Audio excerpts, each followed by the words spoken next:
Elke dag op PNM brengen Ann of Josje een verhaal in het dialect. Herkenbaar, verrassend en het zit dich aan het denken.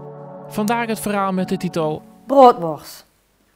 Iedere week wordt er precies 1 pong broodworst besteld bij de slechter die in het begin van de week de bestelling op kwam nemen.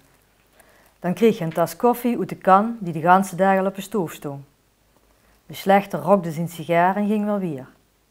Die hoefde eigenlijk gar niet aan te komen, omdat het al zijn leven hetzelfde liedje was. Maar zijn bezoek was een soort traditie, klantenbinging. Eén keer in een zoveel weken wordt er algemeen zijn spek gevraagd. Dat is tegenwoordig niet eens meer te krijgen, vet spek. Want zo werden de verkers vandaag de dag niet meer goed gebracht. Er moet geen snammel vet meer aan zitten. Voor vet zijn we bang geworden. Al maakt vet ons eten wel lekker. Wij eten op de doordeweekse dag 's morgens een grote ketel havermout pap leeg. En va en moe eten uitgebakken vetspek met roggebrood. En dan moesten wij naar de mis van 8 uur en daarna regelrecht naar school. Zonnes mochten we wegsoppen in de pan van het uitgebakken spek. En daar heel zinnig het suiker over. Dat hoort sopsuiker. En geloof me, dat was zalig. Maar even terug naar die familie hoe ik over begos. Dat waren 2 ongetrouwde dames die samen een huishouding hadden. En die dus iedere week bij de slechter 1 pong broodworst bestelden. Daar trokken ze soep van. De worst die diende de ganse week ook nog als flinterdun gesneden boterhamvlees. En in zijn week wordt een stukje opgebroken als begeleiding van morenstampot of andere stamp van zoute boenen uit de Keulse pot of zoalmoes uit net zo'n er neven stond. Ze maakten dat zelf in en bewaarden die in de kelder. Hoe ze stonden te stinken dat het niet net meer was. En huisjespapier deden die dames niet. Gezette papier hadden ze, niet omdat er geen gezet gelezen wordt. Ze veegden zich af met snammels stof in alle soorten en maten. En die lap die wordt weer gewassen en op het bleek bleek de zomerdag de ergste plekken eruit.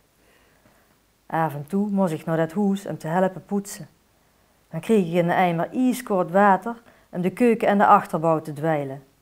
Zo'n vettig zwart snotdwelke dat me door de vingers lidsde. Als ik er nou nog aan denk, kan ik het weer roken. Krijg wie die vlaai die ik toch kreeg als ik als einde van de 2-jarig was. Dan moest ik op bezoek. De eind stuurde de anger de kelder in om een stukje vlaai voor mij op te halen. Daar zoet hoor op. En dan zag ik dat die vlaai niet goed was. Meidje, daar is nog nooit eens van dood gegaan. Die vlaai is goed. Ze vonden dat het allemaal fout is gegaan vanaf de dag dat de scholen geminkt worden. Wie mijn schoonmoeder naar een verpleeghuis ging, brachten ze een zak valappelen voor u bij mij. Die moest ik haar maar geven als ik op bezoek ging. En als ze te rot zien, dan mag ze er maar appelprut van.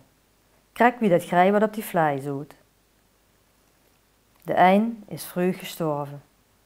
Ze loog in de vuurkamer opgebaard wie ging kijken. Na een dood leefde de anger richtig op. Die kocht zich iedere week chocolade en oet de ganse lijn op. Dat hij ze nooit gemogen van haar zuster. Ze is meer als hongerd geworden. Er moet nog een bank staan met haar naam erop, ergens in het dorp. Of de langslevende al die tijd met 1 pong broodworst in de week toekwam, dat vertelde het verhaal niet.